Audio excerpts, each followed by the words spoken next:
할렐루야. 우리 오늘 예배를 준비하면서 우리 기도로 주님 앞에 먼저 나아갔으면 좋겠습니다. 이 시대를 위한 기도입니다. 코로나로 위협받는 세계 모든 나라와 백성을 긍휼히 여기시고 회복시켜 주소서. 코로나 방역을 위해 수고하는 많은 이들에게 힘과 지혜를 주시고 위로해 주옵소서. 두 번째, 공동체를 위한 기도입니다. 코로나 바이러스로부터 모든 교우들의 가정과 삶을 안전하게 지켜주옵소서. 몸된 교회가 코로나로 인해 흔들리지 않게 하소서. 모든 교회의 공예배가 다시 회복되게 하소서. 우리를 오늘 예배를 위해서 기도합니다. 우리가 예배하는 이 자리가 시간을 소비하는 자리가 되지 않게 하소서. 하나님의 위로와 평강이 넘치는 예배가 되게 하소서. 예수님의 이름으로 기도드립니다. 아멘.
어제도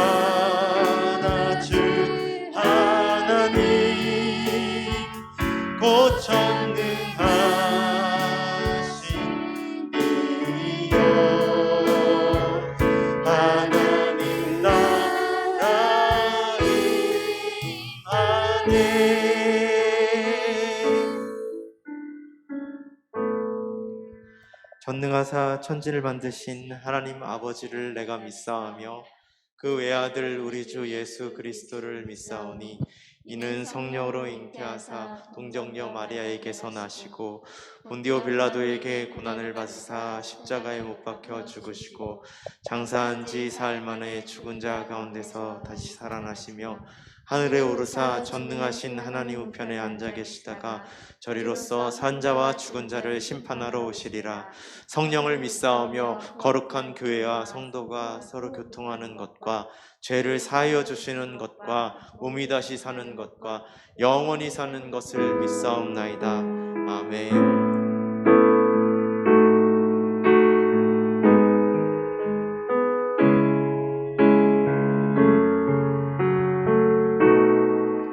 우리의 소망 되신 하나님을 바라보며 찬양하기 원합니다. 나의 소망 되신 주,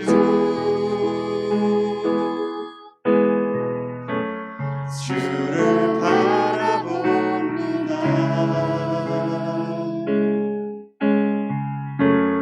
다시 오실 나의 왕 예수, 주를 기다립니다. 낮이나 어제나 오늘도 영원히 주만 찬양해.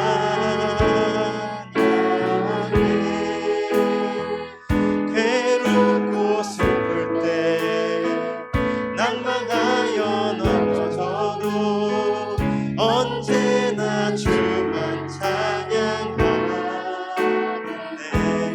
우리 다시 한번 고백할까요? 나의 소망 되신 주, 주를 바라봅니다.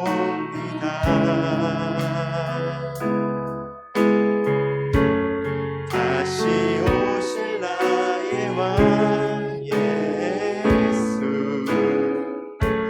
주를 기다립니다. 다시 한번 나의 소망 되신 주, 나의 소망 되신 주, 주를 바라봅니다. 주를 바라봅니다.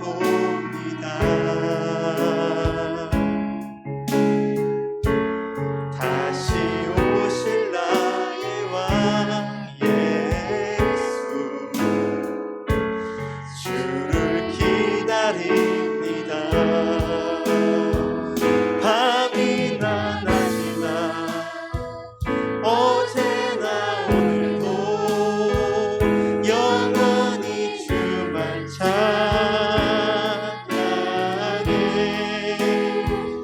괴롭고 슬플 때 낭망하여 넘어져도 언제나 주만 찬양하겠네.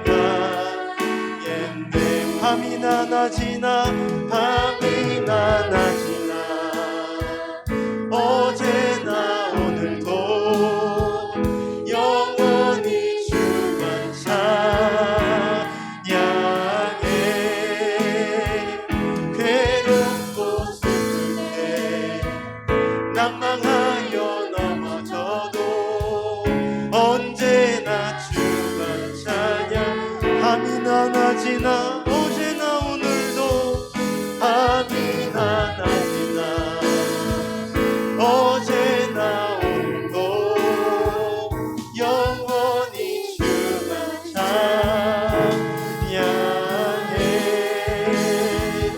괴롭고 슬플 때 낭망하여 넘어져도 언제나 주만 찬양. 우리 마지막으로 밤이나 낮이나 밤이나 낮이나 어제나 오늘도 영원히 주만 찬양해. 괴롭고 슬플 때 낭망하여 넘어져도 언제나 주만 찬양하겠네.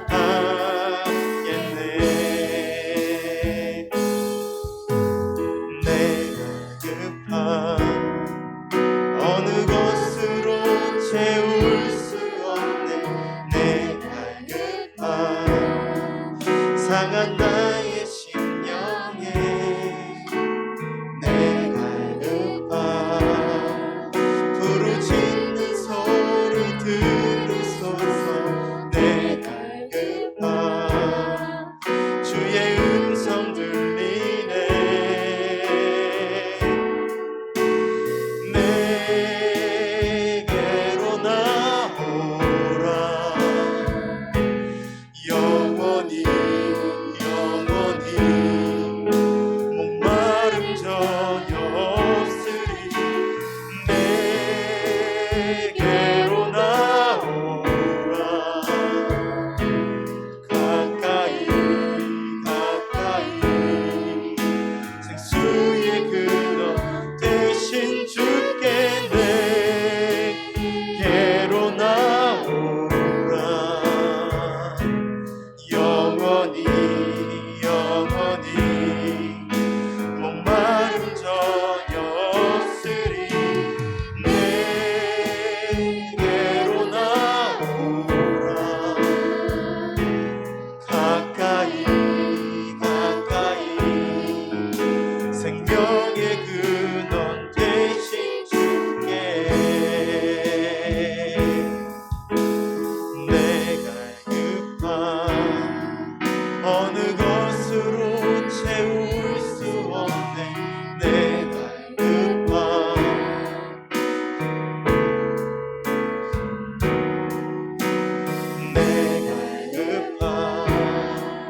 부르짖는 소리 들으소서. 내 갈급함 주의 음성 들리네.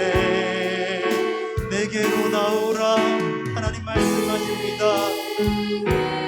영원히 목마름 없는 내게로 나오라. 하나님 우리에게 말씀하십니다. 목마름 전혀 없으리. 내게로 나오라. 가까이 생수의 근원 되신 주께 내게로 나오라. 영원히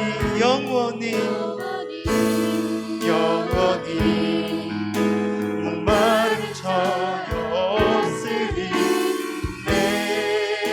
내게로 나오라. 가까이 생명의 근원 되신 주께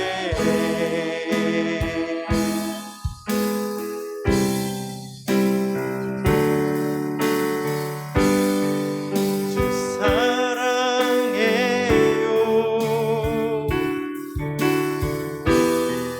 영원히 찬양해 예수. 영과 진정으로 경배 드려요. 주 사랑해요.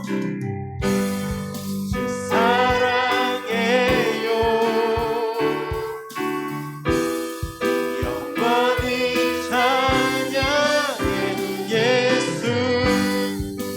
영과 진정으로 경배 드려요. 갈급한 내 맘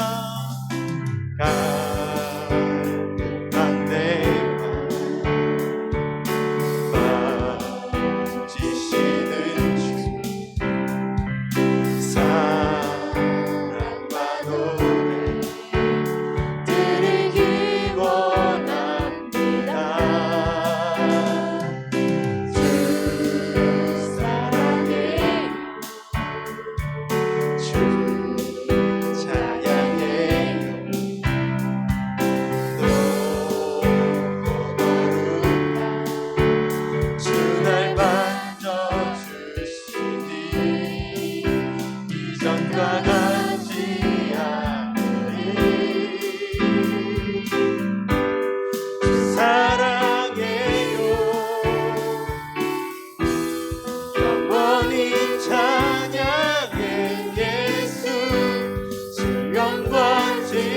진정으로 경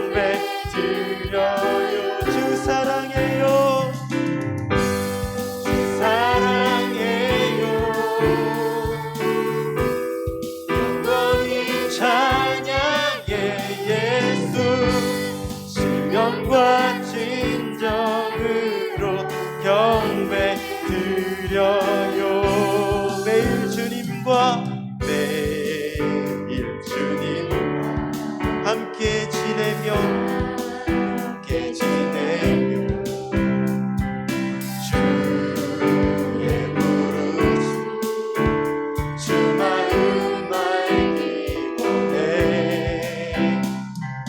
내 모든 곳 주께 속했는데 주의 부르심 주 마음 알기 원해. 내 생명 주께 속했네. 주 사랑해요. 영원히 찬양해 예수. 신령과 진정으로 경배 드려. 주 사랑해요. 주 사랑해요. 영원히 찬양해 예수. 신령과 진정으로 경배 주 사랑해요.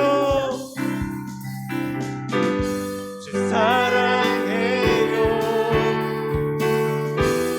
영원히 찬양해 예수. 영과 진정으로 경배 드려요. 주 사랑해요. 영원히 찬양해 예수. 신령과 진정으로 경배 드려요. 주님만 영원히 사랑해. 나의 사랑 멈추지 않으리. 주님만 영원히 사랑해. 나의 사랑 멈추지 않으리. 이 세상의 부요함보다 이 세상의 좋은 친구보다 나의 꿈을 이루는 것보다 더 귀한 분 필요한 모든 것을 다 얻고 내가 원한 삶을 사는 것보다 어느 누구의 삶보다 귀한 분 붙드소서. 주님 나를 놓지 마소서. 내가 쉬고 숨겨주신 주님 주의 사랑 받고 나의 맘 들려줄게. 주님만 영원히 사랑해. 나의 사랑 멈추지 않으리. 주님만 영원히 사랑해. 나의 사랑 멈추. 주님만 영원히 사랑해. 나의 사랑 멈추지. 주님만 영원히 사랑해. 영원히 사랑해. 나의 사랑. 우리 마지막으로 주님만 영원히 사랑해. 주님만 영원히 사랑해. 나의 사랑 멈추지 않으리. 그렇습니다. 오직 주님만을 높이기 원합니다. 주님만 바라보기 원합니다. 우리의 소망 되신 하나님, 이 예배 가운데 이 찬양 가운데 임하여 주시옵소서. 우리가 같이 찬양할 때 나는 주만 높이리. 나는 주만 높이리. 결코 내 맘 변치 않네. 세상 모든 것에 모든 영광 십자가 앞에 다 버리고 나의 충성과 내 헌신 내 모든 소망 오직 예수. 나무에 달려 죽으신 그분께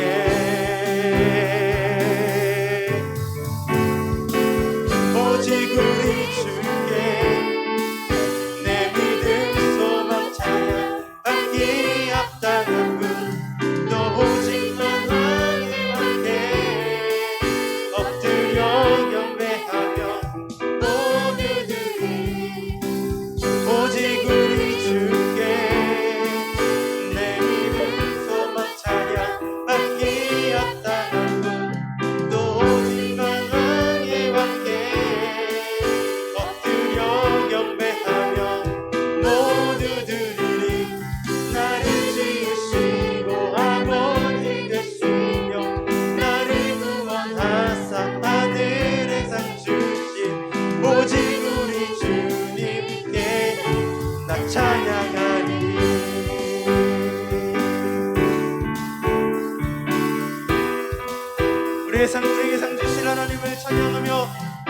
영광의 박수 올려드리겠습니다. 오직 하나님만 영광 받아 주시옵소서. 하나님만 높임 받아 주시옵소서. 이 예배 가운데, 이 찬양 가운데 오직 하나님만이 주님 되어 주시옵소서. 오직 주님의 이름만을 높이기 원합니다.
우리가 가지고 우리가 누리고 우리 마음 가운데 채웠던 모든 것들을 이 시간 내려놓기를 원합니다. 오직 하나님만 바라보며 하나님만 기억하며 하나님만 회복되는 예배가 되기를 원합니다. 하나님만 높이는 예배가 되기를 원합니다. 하나님, 우리 마음을 준비시켜 주시고 오직 하나님만이 드러날 수 있도록 각 처소에서 함께하여 달라고 우리 간절한 마음으로 주님 앞에 기도하겠습니다. 하나님 아버지, 그렇습니다. 하나님, 우리의 마음에 있는 모든 생각과 죄악과 하나님 허물들, 하나님 어떤 것들을 다 내려놓기 원합니다. 하나님을 정말 하나님 자리에 채워놓았던 모든 것들 하나님 내려놓기를 원합니다. 오직 하나님만을 바라보기를 원합니다. 하나님, 이 시간 찾아와 주셔서 우리 마음 가운데 있는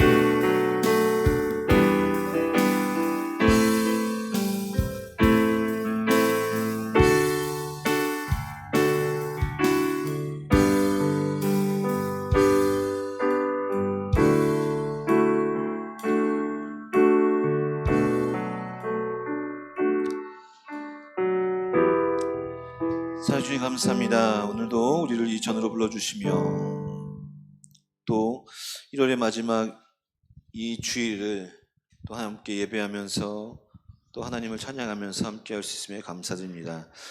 오늘도 우리가 준비한 예배와 찬양, 하나님께서 정성껏 드리는 우리 예배를 받아주시고 또 이 시간에는 우리가 그 말씀 앞에 섭니다. 이 전하는 이 부족한 자에게 하나님께서 지혜 주시고 듣는 자들에게는 또 들을 수 있는 명철함을 허락하여 주셔서 우리가 온전히 주의 말씀을 통하여서 은혜 누리는 귀한 시간 되게 하여 주시옵소서. 예수님 이름으로 감사하며 기도드립니다. 아멘.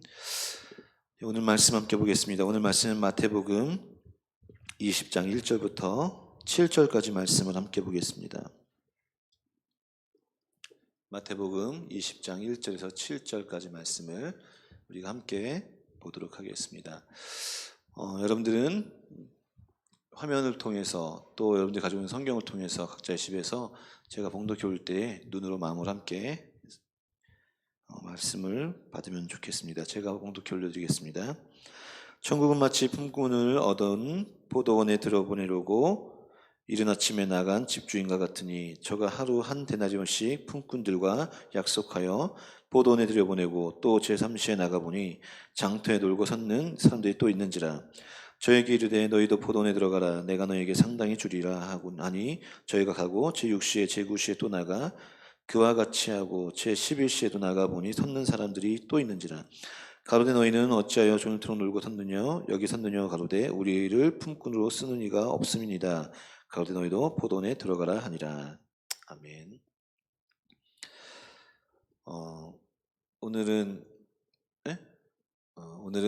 비유 산책을 계속 진행하고 있습니다. 이게 왜 이렇게 나왔죠? 그렇군요. 어쨌든 우리가 지금 비유를 계속 함께 나누고 있어요. 비유는 예수님의 그 사복음서, 예수님의 그 행적 속에서 굉장히 많이 등장하고 있죠.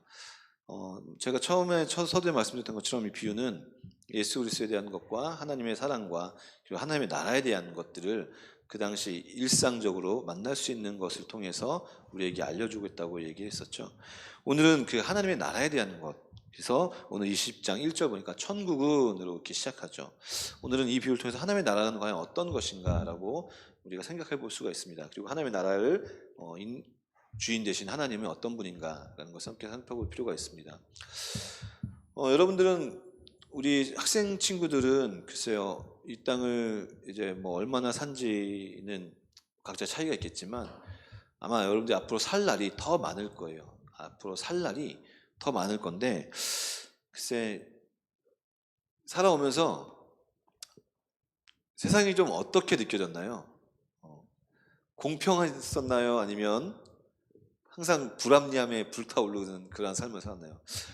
저는 어렸을 때, 목사님은 어렸을 때 뭐 생각이 없을 때였죠. 생각이 없을 때는 글쎄, 목사님도 몇 번 얘기했지만 우리 집은 목사님만 몰랐어요. 목사님이 우리 집은 좀 괜찮게 사는 줄 알았어. 좀 이렇게 넉넉하게.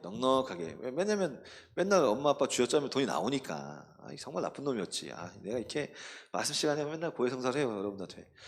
목사님 그랬어요. 그래서 실제로 우리 집은 그렇게 가난하진 않았어요. 가난하지 않았고, 그냥 부모님이 그냥 그래도 넉넉했어요. 넉넉하고 망하기 전까지는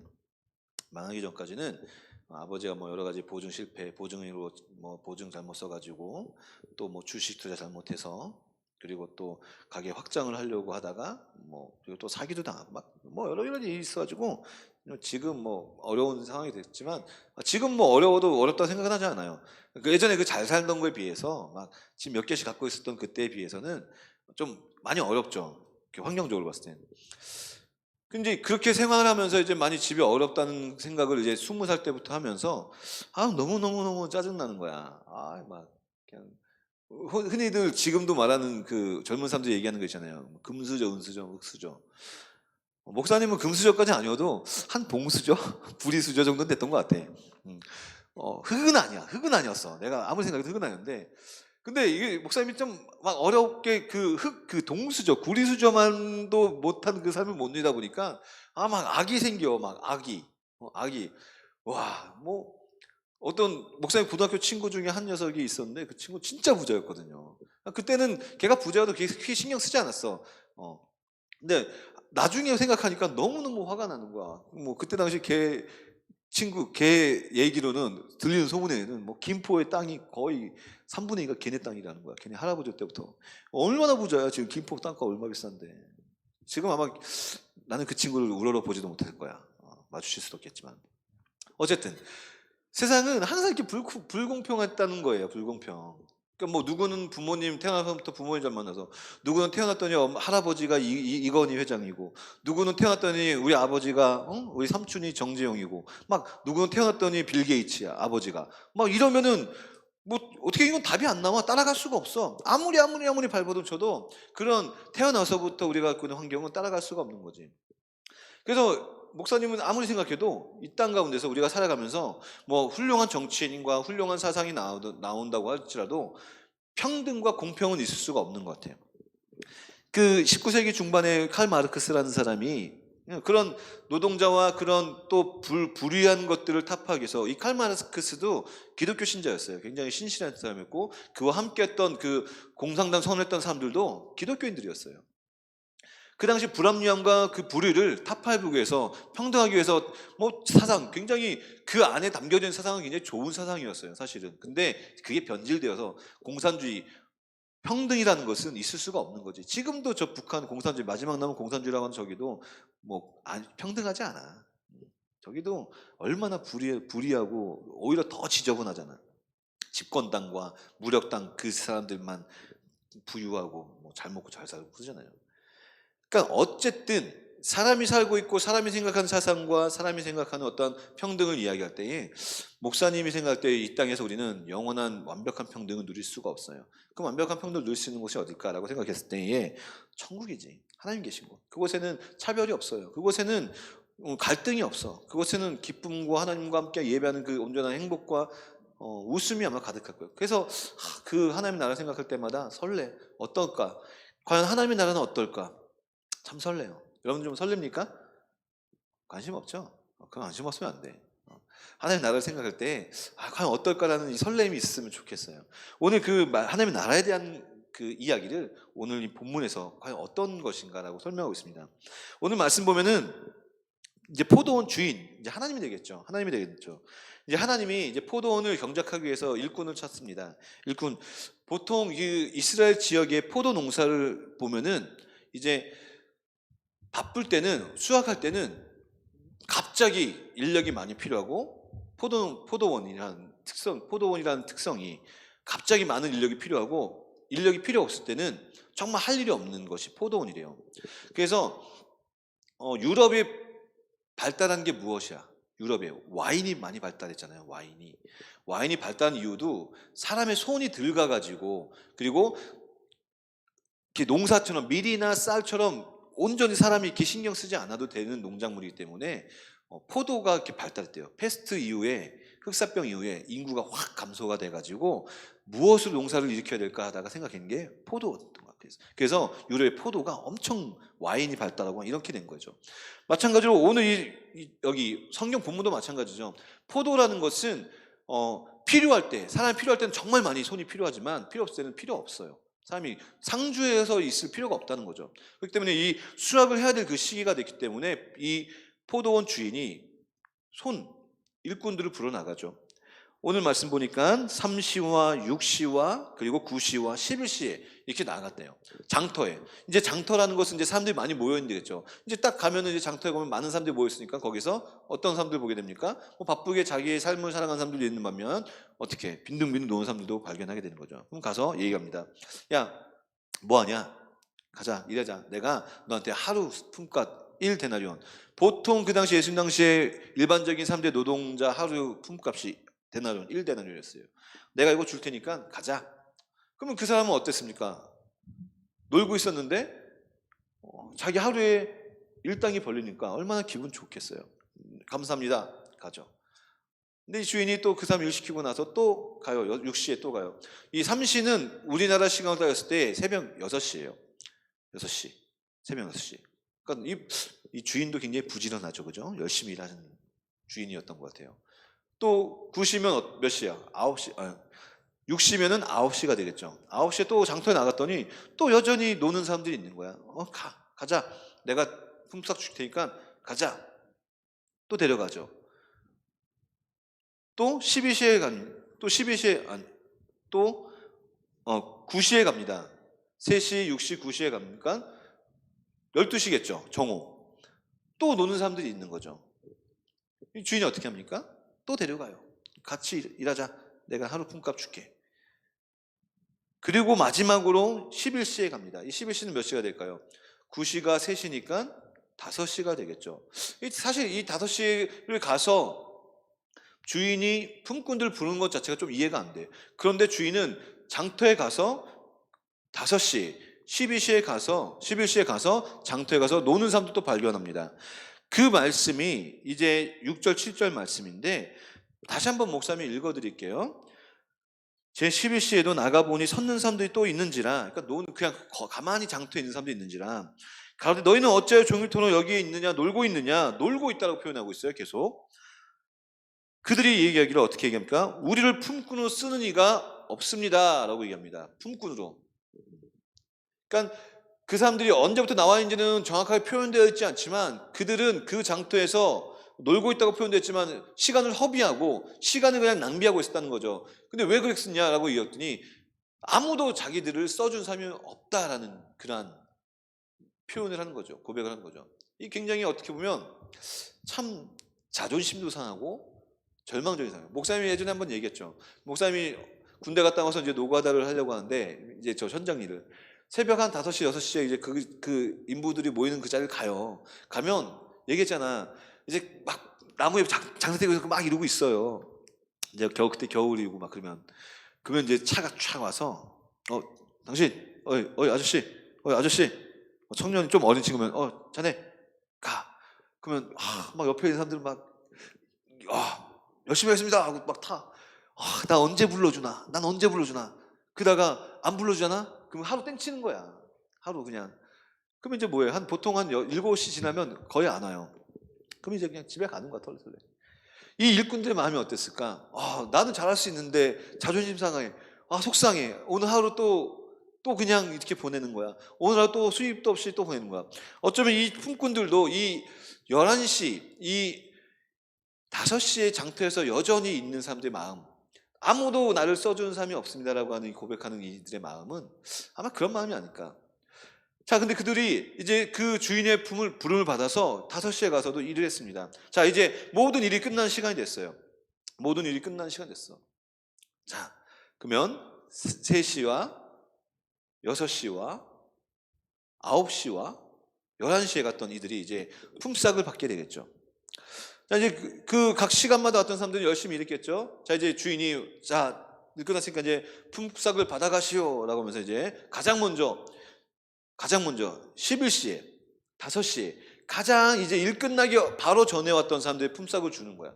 그 얼마를 줍니까? 오늘 말씀 보니까 우리가 본문이 길어서 목사님 정하지 않았는데 사실은 이 16절까지 말씀을 읽었어야 됩니다. 근데 뒤에 보면은 이제 품삯을 줘요. 자, 11시에 온 사람을 품삯을 주는데 1데나리온을 주는 거야. 자, 그럼 여러분들 한번 생각해 보자. 지금 이쪽에 있는 우리 용이가 3시에 나온 사람이야. 우리 용 선생님이 3시면은 아침 6시 굉장히 일찍 와가지고 일한 거죠. 열심히 했어. 여기 우리 지영이는 이제 6시, 9시에 와서부터 일한 이제 일꾼이죠. 우리 뒤에 있는 다영이는 이제 9시, 정오에 12시에 와서 일한 사람. 저기 끝에 있는 우리 성규는 이제 11시, 5시에 와서 일을 한 사람이 된 거야. 그럼 일상적으로 6시까지 일을 하는 사람이라고 한다면 성규는 어떻게 돼? 1시간 정도 일한 거야. 근데 성규가 딱 1데나리온을 받아. 그럼 이제 남아있는 사람들의 마음은 어떨까? 어떨 것 같아요? 저 1시간밖에 일한 제가 1데나리온을 받아? 그러면 기대감이 생기겠죠. 야, 나는 6시부터 왔는데 주인이 한 더블은 주겠지. 나는 9시부터 했으니까 한 1.5배는 주겠지. 나는 정오부터 적어도 저 사람보단 내가 먼저 와서 쟤보다는 내가 훨씬 더 많이 했으니까 적어도 쟤보단 많이 받겠지 라는 생각을 했는데 웬걸 주인이 품삯을 나누는데 똑같이 1데나리온씩 주는 거야. 똑같이. 지영아, 기분 어떻게 했어?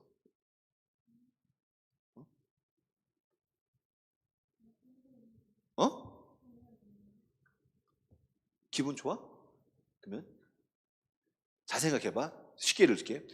엄마 아빠가 잠깐 외출하면서 언니랑 집에 있으면서 갔다 오면 집 청소 깨끗이 해놓으면 엄마가 10,000원씩 줄게 했는데 언니가, 다영 언니는 놀고 있어. 아무것도 안 하고 있어. 근데 지영이는 열심히 막 청소를 했어. 청소를 하고 엄마가 오기 5분 전에 언니는 갑자기 그릇 하나를 씻고 자기가 먹은 거 씻고 있는데 아빠가 딱 와서 다영이 청소했구나 하면서 똑같이 10,000원씩 줘. 그러면 지영이 마음 어떨까?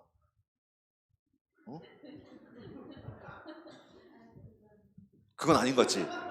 그건 아닌 것 같을 거야. 아니, 품꾼들이 그랬어. 생각을 해봐. 6시면은 하루 종일 일한 거야. 하루 종일. 정말 품꾼이 시키는 그 상황 속에서. 9시도 하루 종일은 아니어도 정말 그 마지막에 왔던 11시에 온 사람보다는 정말 열심히 일했겠지. 이게 속이 뒤집히는 거라. 그 이후에 사람들이 말해 원망을 했대. 받은 후 11절 보니까 주인을 원망하여 가로되 어떻게 나중은 이 사람들을 1시간만 우리가 1시간 정도 일했는데 우리가 어떻게 저 사람보다 더 조금 받는 게 이게 말이 됩니까? 라고 얘기한. 그때 그 주인이 얘기합니다. 친구여, 내가 너하고 약속한 것이 1데나리온이니까 그 약속한 거 받고 가라 라고 이야기하죠. 우리는 여기서 생각해 필요가 있습니다. 과연 우리는 이런 이 품삯 받은 이 네 가지 타입의 사람들, 그 일꾼들을 한번 생각해 보자. 만약에 내가 마지막 11시에 왔던 사람이면 어땠을까? 우리 성규 오빠죠. 만약에 그 11시에 왔던 성규의 만약에 예를 들면, 와, 오늘 대박이다. 야, 오늘 대박이야. 와, 오늘 1시간이라고 1데나리온을 봤어. 오늘날 얘기하면 나 오늘 1시간밖에 안 돼 10만 원 벌었어. 이건 뭐 정말 이거는 어디 가서 그런 일을 해, 그렇지? 대박. 물론 다른 사람, 정오였던 사람들도 똑같이 그 1데나리온 받았으면 야, 나도 그래도 괜찮다. 근데 그 사람들 입장은 어땠어요? 조금밖에 일했던 그 사람이 받아간 그 상황, 그 금액을 보고 자기들의 억울함, 자기들의 수고의 그 억울함만 드러났던 거죠. 근데 이게 정상적일 것 같아. 나 같아도 아마 그렇게 생각했을 것 같아. 여러분들은 어때요? 여러분들은 아까 다영이하고 지영이 예를 들었는데 만약에 똑같은 상황이잖아. 나라면 어떨 것 같아요? 엄마 어떻게 그럴 수가 있어요? 난 더 달라고 난 더 줘요. 언니 지가 아무것도 안 하다가 저거 하나 했어요. 더 주세요. 이렇게 하는 게 정상일 거예요. 착한 사람은 그럴 수도 있겠죠 라고 할 수 있겠지만 정상적인 사고를 가져온 사람이 아마 굉장히 마음이 불편했을 거야. 그런데 우리가 여기서 주목해야 될 것은 하나님, 이 포도원의 주인이 가지고 있는 생각을 우리가 생각해 볼 필요가 있는 거예요. 그게 제일 중요한 거예요. 하나님의 생각은 어떤 생각이느냐? 하나님께서는 먼저 그 품꾼들을 부를 때의 하나님의 입장을 생각해 보세요. 하나님께서는 품꾼들의 부를 때의 그 품꾼들의 상황이 어떤 상황이었어요? 7절에 가장 잘 나와 있어요. 7절에 어떤 상황이냐면 아무도 자기들을 품꾼을 쓸 사람이 없다는 거예요. 그러니까 어떤 거예요? 자기들은 어느 곳에 가도 쓰임 받을 만한 사람이 아니었다는 거예요. 그런 사람들을 주인이 가서 시간의 차는 있겠지만 아무런 누구도 써주지 않을 사람, 누구도 필요를 하지 않는 사람, 누구도 데려가 걷어주지 않는 사람인데도 불구하고 품꾼은 그들을 향하여서 가서 같이 함께 하자라고 했던 거예요. 같이 함께 하자. 그래서 주인이 얘기합니다. 주인이 어떻게 얘기하냐면 이렇게 얘기해요. 15절 말씀 보면 내 것을 가지고 내 뜻대로 할 것이니 아니냐, 내가 선함으로 내가 악하게 보느냐라고 얘기하는 거예요. 무슨 말이냐면 나의 선함, 나의 베품, 나의 긍휼을 가지고 니들이 감히 악하다고 할 수 있느냐라고 이야기하는 거예요. 하나님께서는 그 사랑을 통하여서 차별이 없다는 것을 이야기합니다. 나중에 온 사람도 먼저 온 사람도 하나님의 나라에서는, 하나님의 사랑의 베품의 과정 속에서는 차별이 없다는 거예요. 하나님께서는 그 약속하신 것과 그 약속하신 그 은혜가 동일하게 아무 받을 자격이 없는 그들에게 동일하게 주어진다는 것, 그것을 이야기하는 거예요. 누구도 써주지 않는 삶, 그저 장터에서 아무도 자기를 불러주지 않는 그 인생, 어쩌면 우리 같은 인생 아니겠습니까? 누구도 우리를 불러주지 않고 누구도 우리를 사랑하지 않을 수 있는 그러한 비참한 존재였던 우리를 하나님께서는 불러주신다는 거예요. 그 불러주심의 그 은혜가, 오늘 그 하나님의 은혜가, 우리가 쟤가 늦게 왔는데 왜 쟤는 같이 나하고 하나님 나라 가야 됩니까? 쟤는 나보다 훨씬 뭐 한 것도 없는데 어떻게 쟤가 어떻게 나하고 하나님 나라 가야 됩니까? 이렇게 이야기하는 것에 대한 하나님의 경조인 것이죠. 야, 너도 아무것도 할 수 없는 사람이었어. 야, 너도 내가 일찍 불렀지만 너도 아무 쓸모없는 사람이었고, 내가 불러주지 않았다면 너도 여전히 그 장터에서 유리하고 그 장터에서 버림받았던 인생이야. 그걸 이야기하는 것이죠. 하나님의 선하심. 오늘 이 포도원의 품꾼들, 그 품꾼들은 어쩌면 우리에게 다양한 생각을 가지고 있을 것 같아요. 여러분 한번 생각해 보세요. 우리가 지금 우리 선생님들, 우리 호 선생님, 우리 용 선생님, 또 여의대인 선생님들, 목사님도 여러분들보다 일찍 하나님 믿었어요. 근데 예수님이 오시기 전, 언제인지 모르지만 예수님이 오시기 전날, 아니면 예수님이 오시기 그 30분 전, 40분 전에 갑자기 예수님 내가 정말 자복합니다, 회개합니다, 막 정말 진실로 하나님의 그 십자가 앞에 무릎 꿇는 사람이 구원 받을까 안 받을까? 받아요. 그들도 받아요. 그러면 우리는 어떻게 생각해요? 야, 내가 40년 동안 예수님 믿으면서 야, 고생하고 주일 맨날 예배 갔는데 하나님 어떻게 나한테 이럴 수가 있습니까? 이게 합리적인 것일까? 아니라는 거예요. 어쨌든 그들도 늦게 부름받아서 늦게 하나님의 은혜를 체험했겠지만 하나님의 선하심은 뭐라고요? 나도 그들도 여전히 우리는 구제불능의 인생이었던 것, 그 구제불능의 인생을 하나님이 우리를 불러주셨다는 것, 그것이 중요하다는 거예요. 오늘 이 비유, 세 번째 비유를 통해서 우리는 바로 딱 품꾼들을 생각해 봅시다. 그들에게는 감사가 없었어요. 그죠? 감사가 없었어요. 구제불능의 인생인 놀고 먹고 그 장터에서 버림받았던, 자기를 불렀던 그 하나님에 대한, 주인에 대한 감사가 없다는 거예요. 그리고 또 무엇입니까? 다른이, 늦게 왔던 이들, 야, 쟤 불쌍한 애가 와서 일해네, 돈 받아가네, 그런 함께 구원받았던, 함께 그 품삯을 받던 그 기쁨 누리는 것을 그들은 없었다는 거예요. 그저 자기들이 수고했다는 것, 자기의 것만, 자기가 땀 흘리고 자기 고생했던 것 보상해주지 못한 것에 대한 분노가 있었던 거죠. 함께 나눔에 대한 기쁨이 없었습니다. 그리고 또 그들에게 무엇이 없었습니까? 자기들을 불러주신 그 주인에 대해, 주인이 얼마나 선하신 분인가를 그들은 알지 못했다는 거예요. 자기들이 당연히 그것에 일해서 당연히 받아야 된다고 생각했던 교만이 있었다는 것이죠. 구제불능의 자기들을 불러서 구원 주신 것을, 품삯을 주신 것을 그들은 알지 못했다는 것이죠. 여러분은 어떻습니까?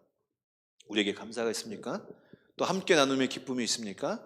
또 여전히 부족하고 연약한 나를 불러주시고 사랑하시고 구원을 주신 그 하나님의 선하심을 여전히 우리 모르고 살아가고 있지 않습니까? 고민해 볼 필요가 있다는 것이죠. 말씀을 정리하겠습니다. 오늘 이 비유는 하나님의 선하심이, 하나님이 얼마나 선하신 것인가를 깨닫게 해주신 거예요. 그래서 하나님께서는 이렇게 마지막에 우리 오늘 외울 말씀, 여러분들 주보에 다 갔을 겁니다. 나중된 자로서 먼저 되고 먼저 된 자로서 나중될 수 있다는 것. 하나님의 구원에 있어서는 누가 빨리 믿었냐, 누가 빨리 무언가를 했느냐가 중요한 것이 아닙니다. 하나님의 부르심, 하나님의 그 선하심에 맡겨져 있는 것입니다. 우리가 판단할 것이 아니라는 것이죠. 오늘도 우리가 살아가면서 오늘 이 비유를 기억하면서 하나님이 얼마나 선한 것인가. 또 우리가 살아가는 세상은 불공평해요. 불공평해요. 정말 아까 예를 들었던 지영이와 다영이의 그 얘기가 우리 가운데 없으란 법이 없어요. 내가 회사 들어갔는데 나중에 어떤 애가 나보다 더 빨리 진급하고 더 나보다 더 연봉 많이 받고 이런 일이 없을 것 같아? 있을 수 있어요. 억울해하지 마세요. 어차피 우리 이 세상에서 불공평한 시대를 살아가고 있어요. 그러나 우리는 약속되어 있는 세계가 있어요. 약속되어 있는 하나님의 나라, 온전히 공평과 기쁨이 있는 그 나라를 우리는 바라보고 있는 사람들이잖아요. 그래서 우리는 나를 넘고 일어서는 사람들을 그냥 기뻐해 주세요. 야, 잘됐다, 축하해 주세요. 우리에게는 영원한 하나님의 나라가 소유되어 있잖아요. 1데나리온. 자격 없는 우리에게 하나님께서는 사랑을 주셨잖아요. 우리는 그걸로 만족하며 기쁨을 누리며 그 하나님의 선하심을 누리고 찬양하며 그 사랑 안에 살아가는, 그 사랑으로 감격으로 살아가는 우리 마당촌 성도가 되기를 간절히 소망합니다. 기도하겠습니다. 하나님 감사합니다. 하나님 오늘 우리를 이 예배 자리로 불러주셨습니다. 하나님, 우리도 하나님 부르심 받은 이 품꾼들과 같습니다. 3시, 6시, 9시, 11시 정말 각자 그 부름받은 그 시간은 다르지만 하나님께서는 동일하게 여전히 불필요하고 쓸모없는 그 품삯꾼들에게 사랑을 베푸셔서 불러주시고 그 품삯을 주셨습니다. 우리가 그들의 모습을 통해서 나의 나됨과 나의 노력과 나의 시간 투자한 것을 통해서 불만이 아니라 하나님이 우리를 사랑하시고 공평하시고 또 우리를 향한 그 하나님의 긍휼을 깨달으며 온전히 살아가는 우리 모두가 되게 하여 주시옵소서. 이제는 우리를 권하신 우리 주 예수 그리스도의 은혜와 그 아들을 보내신 하나님 아버지의 측량할 수 없는 사랑과 성령님의 감화, 감동, 교통하심이 오늘도 말씀을 통해 찬양을 통해 하나님의 은혜를 경험하고 공유하며 또 각자의 처소로 또 한 주를 주어진 삶을 살아가기로 결단하는 우리 사랑하는 마당촌 성도 친구들 머리머리 위에와 그들 위해 수고하는 우리 모든 선생님들 머리머리 위에 지금으로부터 영원토록 함께 있을지어다. 아멘. 아멘. 억울했어 오늘? 굉장히 감사합니다. 오늘 광고 말씀을 드리겠습니다. 광고는 특별한 광고는 없습니다. 지금 이제 오늘부터는 우리 신입생 친구들은 우리 새가족 성경 공부를 시작하고 있습니다. 이제 목사님이 선생님들하고 합의를 통해서 이제 각 단계, 각 성경 공부 단계를 결정하고 그 인원들을 편성할 겁니다. 그래서 우리가 이렇게 현장에서 예배할 수 없지만 각자 또 줌으로 목사님과 주중에 이렇게 양육, 성경 공부 또 나눔을 하는 시간을 진행하려고 합니다. 그렇기 때문에 여러분들이 그 계획과 그 진행하는 것에 대해서 적극적으로 같이 참석해 주시고 같이 정말 참여해 줬으면 감사하겠습니다. 벌써 1월의 마지막입니다. 1월의 마지막 주고요. 이제 내일부터는 또 새로운 달입니다. 이렇게 하다가 또 언제 시간이 훅 지날 것 같아요. 그럼에도 불구하고 여러분들이 가지고 있는 지금 코로나 상황이지만 코로나 상황에서 여러분들에게 주어진 일상과 또 여러분들에게 주어진 그 신앙, 믿음 잘 지켜나가시고 참 어려운 시기 가운데 믿음을 지키는 것 정말 이 시기가 어렵습니다. 그럼에도 불구하고 잘 붙잡고 나아가시길 간절히 소망하고요. 새 학기, 새 학년 잘 준비했으면 좋겠습니다. 예배 후에 바로 우리 팀 모임을 진행하도록 하겠습니다.